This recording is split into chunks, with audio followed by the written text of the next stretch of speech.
وقت کبھی ضائع نہیں ہوتا۔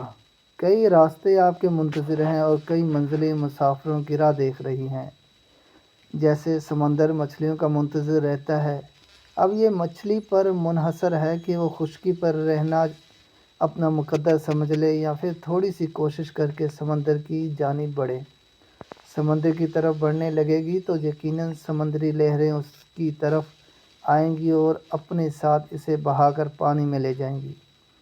وہ کوشش چھوڑ کر ہار مان لے اور اسے ہی اپنا مقدر سمجھ لے تو خشکی پر بھی وہ تب تک زندہ رہے گی جب تک اس کی سانسیں باقی ہیں، لیکن اب اسے زندہ رہنے کا عالم یہ ہوگا کہ وہ ہر سانس کے ساتھ خدا سے اپنے لیے موت کی دعا کرے گی، جبکہ تھوڑی سی کوشش کے بعد سمندر میں پہنچ جانے والی مچھلی مزید سانسوں کی دعا میں مصروف رہے گی۔ انتخابات ہمارا اپنا ہے۔ میری نظر میں اگر انسان سیکھ جائے یا سبق حاصل کر لے تو سال کبھی ضائع نہیں ہوتے۔ آپ نے اگر ماضی سے سبق حاصل کر لیا تو یہی سبق ان تمام سالوں اور وقت کی اجرت ہے، ورنہ سبق کون سا آسانی سے ملتے ہیں، خاص طور پر وہ اسباق جو زندگی میں ہمیں دے ان کا کوئی نعم البدل نہیں ہے۔ وقت کبھی ضائع نہیں ہوتا۔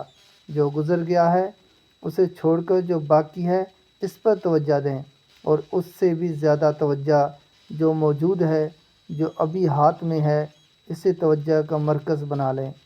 پھر راستے ہموار اور منزلیں خوبصورت نظر آئیں گی۔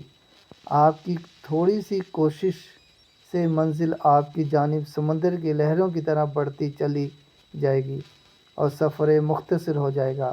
ہم اپنا خاصا وقت یہ سوچنے میں گزار دیتے ہیں کہ بہت دیر ہو چکی ہے، بہت سال ضائع ہو گئے ہیں، اور یہ سب سوچنے میں بھی ہم مزید وقت ضائع کر دیتے ہیں۔